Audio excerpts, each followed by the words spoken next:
Most small businesses don't have an operations problem. They have a "it only works because I'm here" problem. SOPs are the most practical fix for that, and they're not just for big companies. SOP stands for Standard Operating Procedure. Strip away that corporate language, and it's simply a written record of how a task gets done, step by step. Think of it as your business's how-to manual. How you onboard a new client, how you raise an invoice, how you handle a complaint. In a large company, this stuff is usually documented somewhere. In a small business, it almost never is. The knowledge lives in someone's head, usually yours. And that's the problem, because what's in your head isn't in the business and isn't repeatable. Here's the scenario that forces most owners to start thinking about this. Your best person hands in their notice, or you're poorly for 2 weeks, or you hire someone new and spend 3 days explaining things you've explained a dozen times before.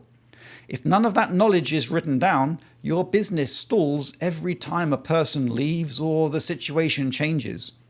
You become the single point of failure. Every decision routes back to you. Every task requires your explanation. That's not just an operational inconvenience, it's a ceiling to your growth. You can't delegate what only exists in your head. SOPs don't solve every problem, but they do move critical knowledge out of people and into the business itself. And that's what makes delegation, hiring, and even taking a holiday actually possible. Now, of course, you don't need to document everything at once. So start with 3 types of task. First, anything done more than once in a week. If it's that frequent, the inconsistency cost is real, and the time saving from having a clear process adds up fast.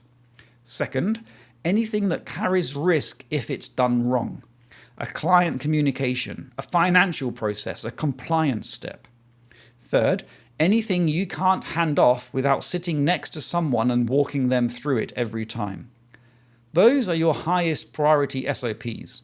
And a useful test: if that person were gone tomorrow, would someone else know how to do it?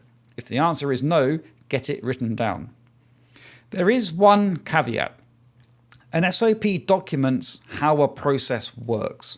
It doesn't make a bad process good. If your invoicing workflow is chaotic, writing it down just gives you a documented chaotic workflow. So sometimes you need to analyze and fix the process first, then document it. SOPs also need maintaining. As your business changes, your procedures need updating, or they become misleading rather than helpful.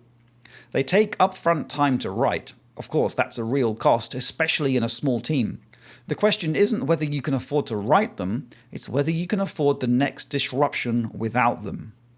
If that was of value, subscribe to the channel for one real business question answered every video. For the same clarity in writing, the website and newsletter is 5minutebusiness.com.